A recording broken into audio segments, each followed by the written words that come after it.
Bom, hoje eu vou conversar sobre automobilismo. Fórmula Mundial, Fórmula 1, Fórmula 1000. Por que é que a gente aqui na Paraíba, estou conversando com Fernando Monteiro, que é autoridade nesse assunto, vive e respira 24 horas automobilismo. Fernando, como é que está os projetos que você tinha? Você tem algum projeto novo? Como é que está o autódromo funcionando? Como é que passa um resumo aí de como anda o automobilismo na Paraíba? Ok, boa tarde, Vebe, boa tarde aí aos ouvintes.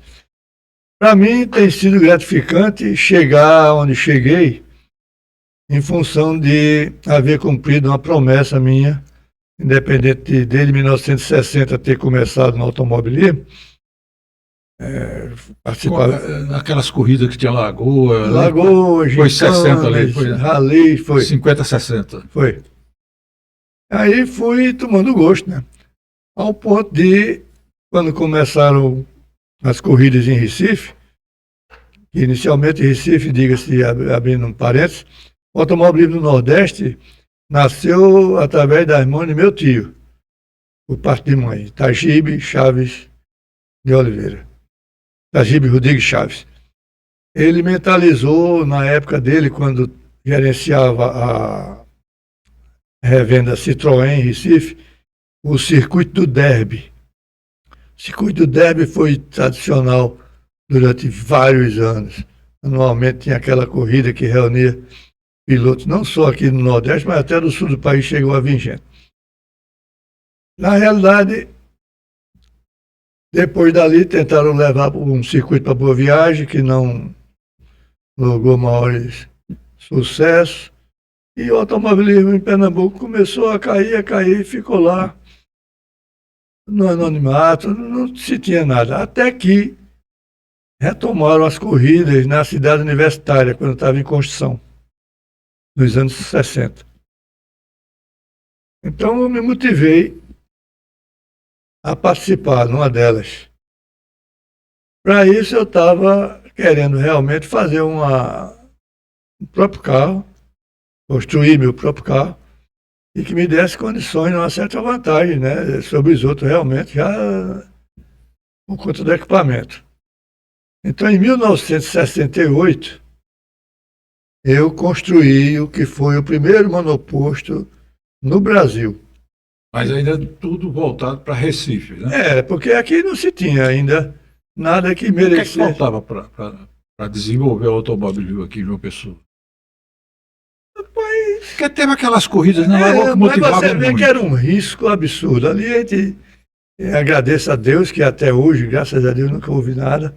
Mas pelas fotos que a gente vê, não existia guarda-ré. O pessoal ficava no meio fio, com pai, mãe, filho segurando na mão. Verdade. Era uma coisa que, se Deus nos livre, desgarrasse um carro daquele, iria ter muita vítima fatal. Mas, voltando para o começo da minha história, foi essa. Todo mundo já sabe que eu construí esse carro para participar em Recife dessa corrida. Na época era chamado de charutinho. Isso. É aquele carro monoposto, que eu tinha pouco tempo, construí o carro em 15 dias. Mentalizei usar a mecânica do Gordini, então tive o trabalho nos 15 dias de fazer o chassi, tudo, e somente pegar a Gordini, de montar a parte traseira e dianteira, que praticamente com 4 parafusos de cada lado que você tirava, botava, estava dentro do chassi que eu havia construído. E levei esse carro para correr lá. Cheguei lá, faltava 1h30 para a largada. Quando viro o carro, então foi uma água na fervura danada, porque começaram a vislumbrar que era um vencedor em potencial. A prova tinha sido encomendada pela revenda Volkswagen, Meira Lins, estava com 3 carros inscritos. E daí começou um questionamento se eu participaria ou não. Quiseram impugnar a minha participação. Porque era um carro diferenciado. Diferente demais. Realmente ele estava, né, tinha um avanço muito. Aí eu disse, mas rapaz, eu não me inscrevi, não deixei a inscrição paga.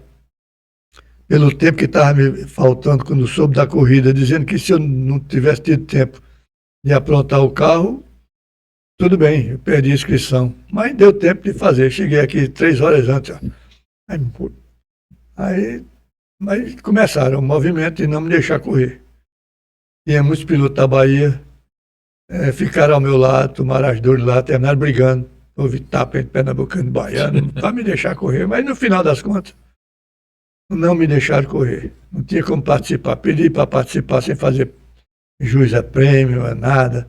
Não, mas não pode, vamos ver que você está ganhando. Mas como é que... Eu não entendo isso.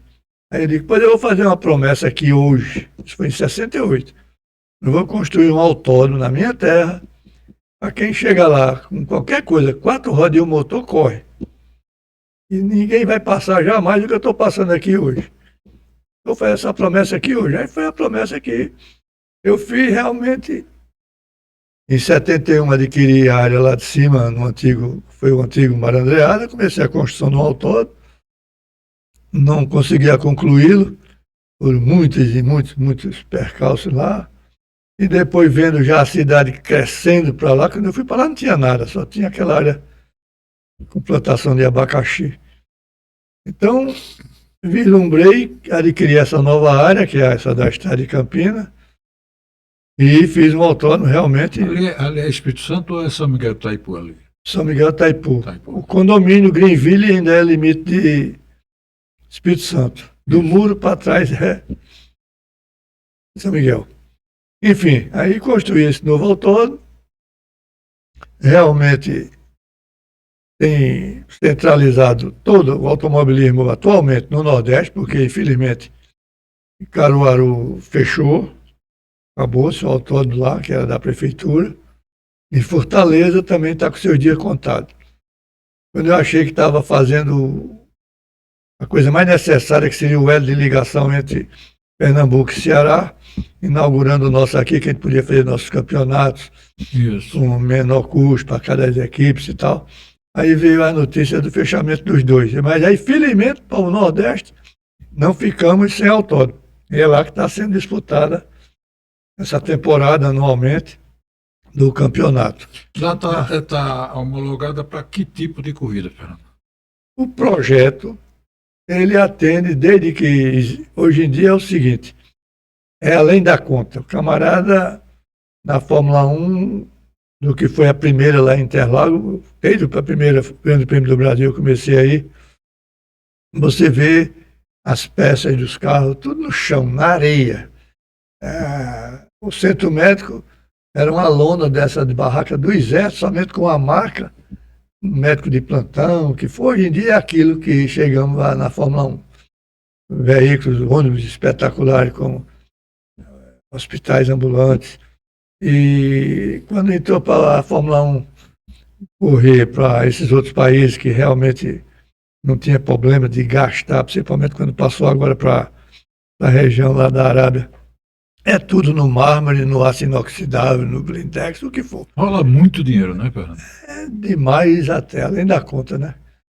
Então, o nosso não. O projeto, pelo traçado, ele pode comportar uma corrida até de Fórmula 1.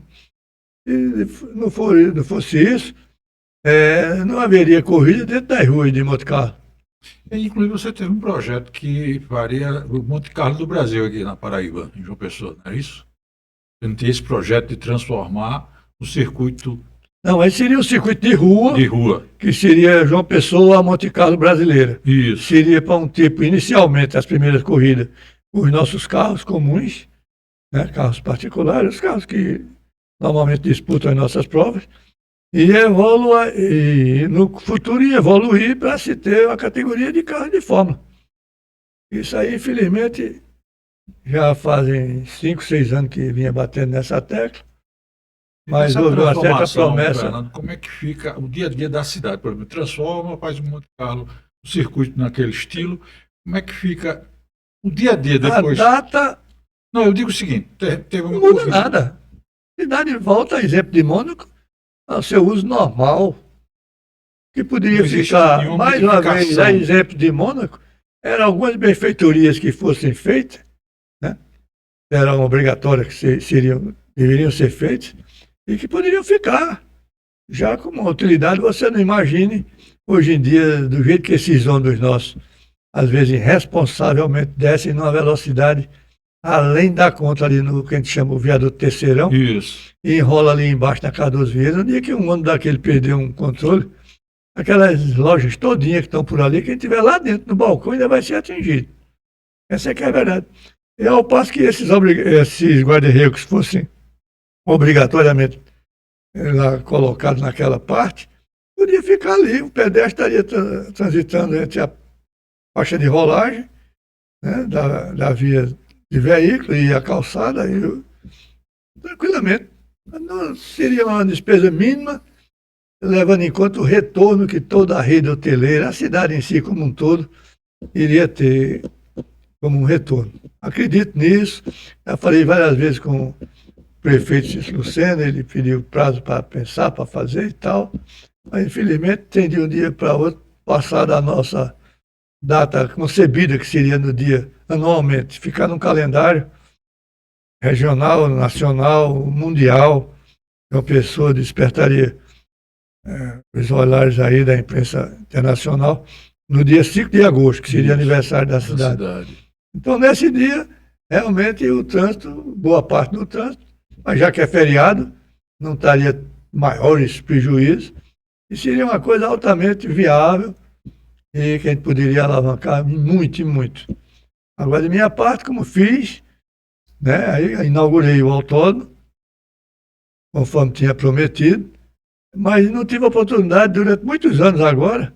Só depois de 6 anos dele inaugurado foi que eu consegui recuperar meu carro, que tinha construído em 68, que estava parado, encostado lá.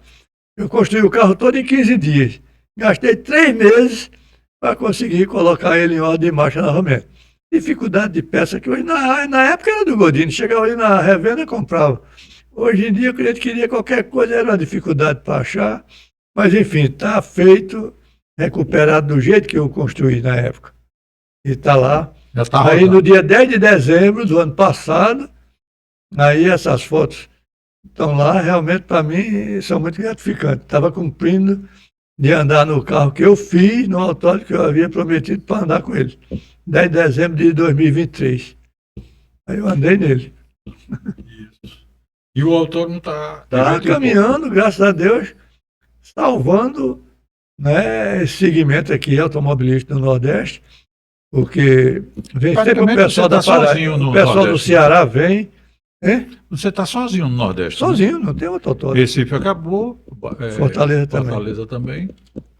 Fortaleza vai ter uma extra agora, porque é aquele grupo grande, daquele moinho Dias Branco, que querem adquirir a área para transformar num grande condomínio lá. Aí, Fórmula 1, Fernando. Porque essa parada, não sei se foi quando a Globo deixou de transmitir a Fórmula 1, que caiu um pouco, a gente deixou de falar em Fórmula 1, e que isso, a gente era viciado nos domingos, né, da Fórmula 1. Mas aí, diga-se de passagem, depois de citar Emerson como nosso primeiro campeão brasileiro de Fórmula 1, seguido de Piquet, então somando já assim, eram 5 títulos de Fórmula 1. E depois Senna, nosso inesquecível Senna, que era quem motivava, quando começou a resgatar esse sentimento no Brasil de mostrar a bandeirinha brasileira naquela vitória dele, a gente se motivava, era uma coisa que... Eu já visto o dia do sepultamento dele em São Paulo, nunca vai existir mais nada igual nesse Brasil. Quem é hoje o grande nome do automobilismo do Brasil que você destaca? Do Brasil? Sim. A nível mundial, só nas outras categorias, que são a Fórmula 2, eu nem desconheço atualmente. Tem a Fórmula 4 inglesa, ainda se tem em Indianápolis um ou outro que já foram campeões nossos. Eventualmente tem ano que corre, tem ano que não corre. Mas estamos praticamente na estaca zero. Tem um neto de Emerson que está começando a querer pegar uma boa equipe. O Nelsinho Piquet, o filho, ele parou... Nelsinho? Sim. Ali houve muitas coisas, né? Porque além Piquet era preenchia os 3 requisitos bem básicos que um piloto deve ter. O arrojo, mas sob controle. Ele era uma pessoa que dava o recado. A habilidade própria como piloto e o conhecimento mecânico. Então isso aí fez de piloto, fez de Piquet chegar onde ele chegou. Ele recuperou a Brabham, que era uma equipe de pouco conhecimento na época, e ele tornou-se campeão nos carros desenvolvidos por ele na Brabham. Em termos de comparativo, Piquet e Fittipaldi. Rapaz, é aquela coisa. Se botar os 3, eu posso dizer que existe um empate, existe, porque o que um tinha um pouquinho a mais, que é essencial, o outro não tinha. Em compensação, esse outro essencial que o outro não tinha, o outro tem. Então, uma coisa completou a outra, e para a época deles, vem aquela coisa que realmente favoreceu muito Senna, porque o carro, o equipamento, né? A McLaren, na época de Senna, estava reinando sozinha praticamente. Como hoje, na época mais recente, o Hamilton, que é um excelente piloto, não chega a ser 7 vezes campeão mundial, não é de graça, não. E só não foi pela 8ª vez, merecidamente, porque houve um erro entre os Sky de pista naquele último grande prêmio, e ele foi prejudicado. Aí foi declarado campeão, e realmente o erro dos fiscais concorreu para que Verstappen passasse, chegasse em primeiro. Mas pelo certo teria sido, pela 8ª vez, Hamilton campeão. Aí então depois veio agora a fase do genro de Piquet. Max, ele tem um equipamento extraordinário na mão. Durante uma temporada e meia, já mostrou que não tinha carro para ir com os carros da Red Bull. Não tinha. Agora, bastou a Mercedes ajustar um pouquinho, Hamilton já está chegando. Já ganhou uma, já chegou, pódio sempre já subiu por último umas 2, 3 vezes já. E aí talvez vai ter um final de temporada 2024 e com gosto de assistir a televisão, que estava se tornando monótono, né? Não ia mais. Então, quem ganhava, ia de Piquet. Quem ganhava, Verstappen. É isso aí. Mas a gente foi conversando, eu terminei interrompendo seu raciocínio na hora que a gente estava falando, justamente quando você iniciou no automobilismo. O que te motivou a iniciar? Assistir. Foi aquela negativa lá em Recife que não deixaram você correr? Não, eu já corria. Aí foi de fazer o autônomo, né? Isso. Mas aí estaria no sangue por parte de meu tio. Seu tio. Começou a correr gasolina nas minhas veias quando eu assisti as corridas dele em Recife. No derby, com 5, 6 anos de idade. Papai ia, era aquele cunhado que estava com ele lá na hora de ajeitar carro, mecânica e tal. E eu ia para lá, ficava, acompanhava, vibrava. Ele sempre ganhava, sempre foi um campeão lá de Itagipe. Então, dali começou a minha vontade pelo automobilismo. Comecei participando em gincana, depois de kart, depois de ralis, depois de provas de velocidade, até essa de querer fazer o autônomo. Verdade que hoje o automobilismo é bem diferente, é tudo digital hoje, né? Antigamente era uma chave de fenda na mão, volante de direção. Um volante pendurado. Hoje você não tem ideia do que o camarada tem que ter conhecimento em termos de tecnologia informática, né? E um reflexo condicionado, concentrado só para o volante, ainda mais do que o que precisa dividir entre o carro que está atrás, que está na frente, a curva que se aproxima, porque os comandos, as reações do carro, você tem tudo ali na ponta dos seus polegares. É um negócio extraordinário. Você chega a ter 18 comandos que lhe dão ou não a vitória. Mas você acha que foi melhor isso ou você preferia aquela época que o piloto vendia?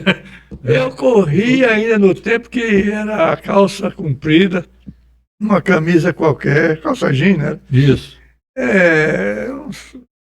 Sei lá, qualquer sapato, sem capacete. O carro não tinha o Santo Antônio, era um negócio que era diferente. Aí hoje não, hoje a tecnologia, se bem que é colhido muita coisa quando evita acidentes fatais, né? A segurança. A gente vê determinados acidentes que não imagina como é que a camada sai, de repente ele sai ali. Eu acho que depois do acidente de Senna, a coisa tomou uma posição de segurança. O piloto é o mais importante da vida dele, né? Segurança. É toda a vida, desde Jim Clark, sempre Mas o foi um improviso, precursor daí, como nisso. você corria também na época, ninguém se preocupava tanto com isso, né? Nem capacete usava. Não tinha como. Aqui na Lagoa, você vê as fotografias das corridas que eu era aqui na Lagoa, você não acredita, não. É uma verdade. Jeep. Minha primeira prova que eu venci, vim correndo em automóvel, foi de Jeep. E Jeep Candango Vermag, sem capota, sem nada, sem capacete, sem nada. As 50 voltas da Lagoa. E não era só ao redor, subia lá para o Liceu, voltava, passava pela Pedro I. o que foi que ocasionou acabar com a vida na Lagoa? O principal A motivo. própria sim, evoluiu ao ponto de não se permitir, em nome da segurança, ou da próprio crescimento da cidade, né? Ter essa parte Mas não falou isolada, um acidente prejudica. grave ali para ter essa preocupação de. Não, mas é que já tinha uma prevenção. Porque normalmente quando capotagem, em qualquer coisa, todas elas praticamente eram fatais. Elas tornavam a ser Público fatais. também é como você disse. Mas hoje está agora, né? totalmente protegido. Os regulamentos de hoje são muito rígidos. Você está com o piloto está com cinto de 4 pontos, você está com extintor automático dentro do carro para disparar, você está com Santo Antônio, você está com capacete, Tá você dentro está do com cápsula, macacão, totalmente luva, protegido. balaclava, anti-chama, que durante um incêndio, que Deus o livre aconteça ainda durante algum tempo, você tem como se livrar dali sem ficar totalmente queimado, aí é outra coisa. Agora a cena é aquela coisa, a fatalidade, eu acredito muito. Você tem o seu dia. Não adianta a gente estar aqui assim conversando, sentado, confortável e tal. Daqui a um minuto, uma hora para frente, Deus nos livre, Verdade. podia receber cada um a notícia que alguém se foi. Se não fosse pelo um acidente, uma causa qualquer de morte natural. Mas cena foi uma questão de naquele dia, Aquela curva lá, Tamborelo. já era uma curva, todo mundo tinha medo, né? É uma curva que tem suas nuances Ninguém se diferentes para preocupou ser em enfrentada. dar um trato nela. Mas aí não seria isso, ela estava do jeito que outros grandes prêmios já teriam havido lá. A corrida terminou lá, não teve acidente nela. Mas ali, tem muita gente que, rapaz, não se atreva a dizer isso não. Mas é porque, se eu fosse um leigo, desta parte assim, eu não me atreveria ainda a defender essa minha análise que eu fiz sobre o que aconteceu no dia da morte de Senna. Mas você, quando pilota, Houve um acidente no dia anterior.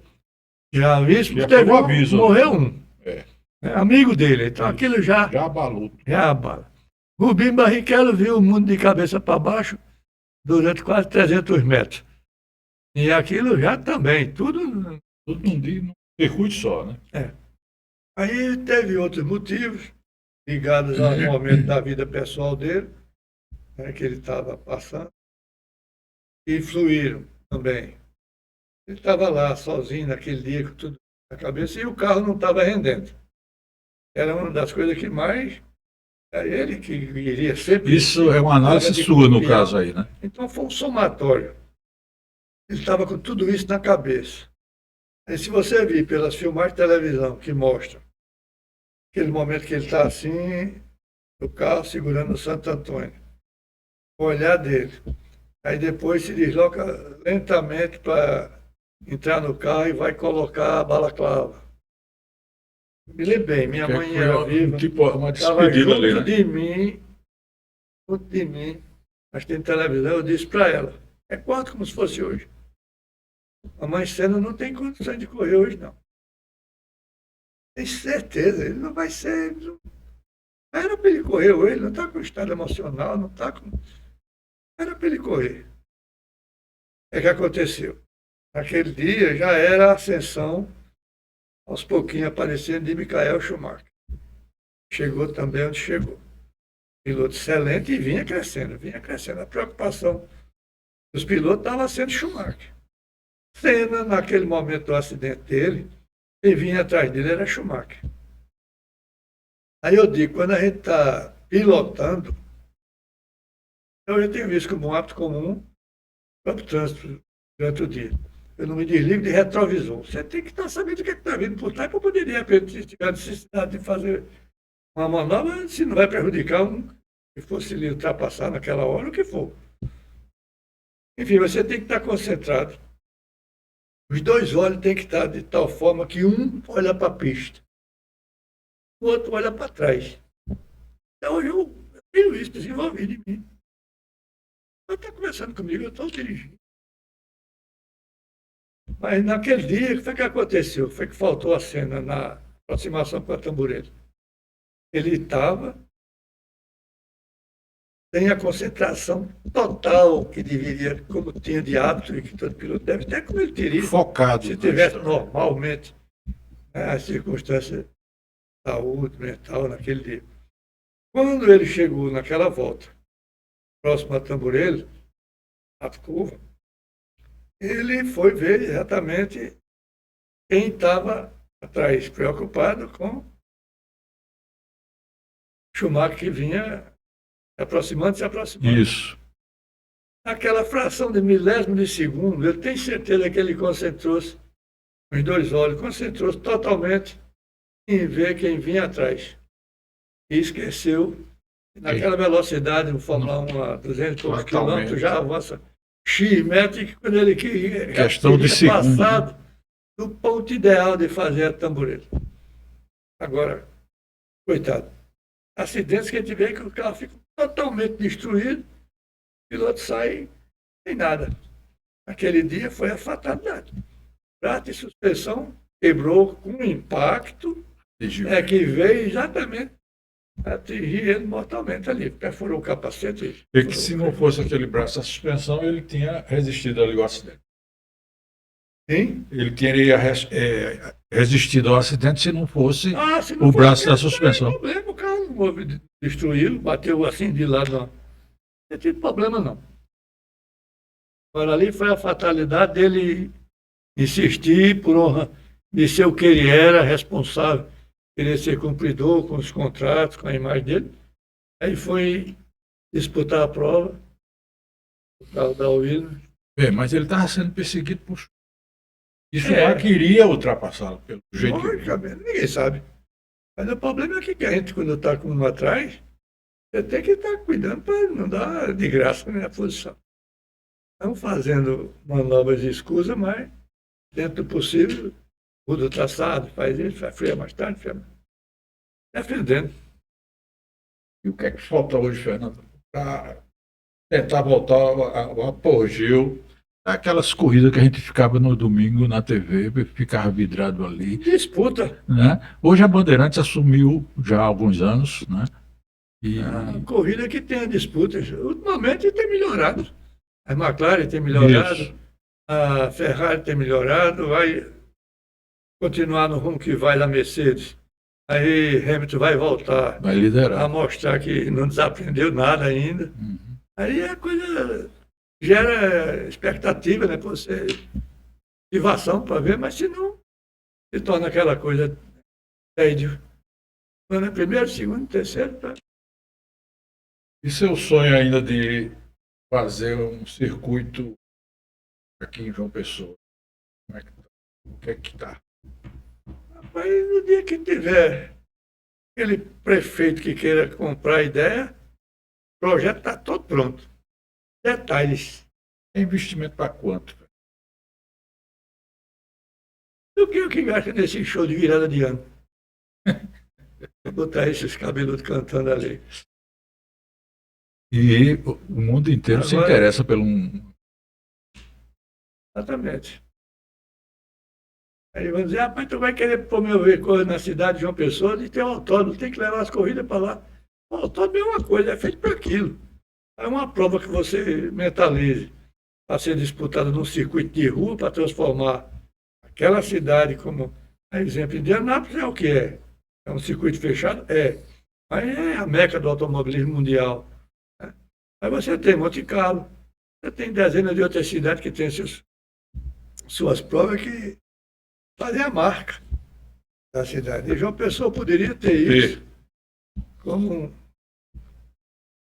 anualmente todos os olhos do automobilismo regional, nacional, até mesmo mundial. Turisticamente é uma coisa fabulosa, né? João Pessoa, a Paraíba, projetar mundialmente. Porque João Pessoa irreversivelmente É a vai bola da vez. continuar como está, na frente, despertando interesse dos outros estados aqui no Nordeste. Qualquer lugar, até entrevista, depois eu volto àquele ponto que eu ia falar de coincidência lá em Portugal. Isso. Então, todo mundo adora João Pessoa. Por conta do autódromo, nós temos 8 que se mudaram de Brasília, Rio de Janeiro, Ceará e Rio Grande do Sul. Vieram residir em João Pessoa, Conheço muitos também. porque são mecânicos de carreira, Isso. estão vivendo às custas de manter assessoria aos carros de pilotos nossos aqui de Recife, tudo aqui em João Pessoa. E adorando a cidade. E quem vem gosta, a gente sabe que João Pessoa tem a diferença assim. É gostoso morar aqui. Pois é, a gente está conversando com o Fernando Monteiro, o homem do automobilismo na Paraíba, né? O cara que está fazendo tudo para João Pessoa se tornar um ponto de referência no turismo, nessa área do esporte, do automobilismo, circuito de rua, que é um grande sonho que eu acho que dá certo, né? Precisa mais. Não tem dúvida não. Eu acho que o circuito de rua é um projeto que você não deveria deixar na gaveta, não. Começar a perturbar aí, pegar apoio Vamos e. lá, enquanto estiver mexendo, saúde dela, estou tentando.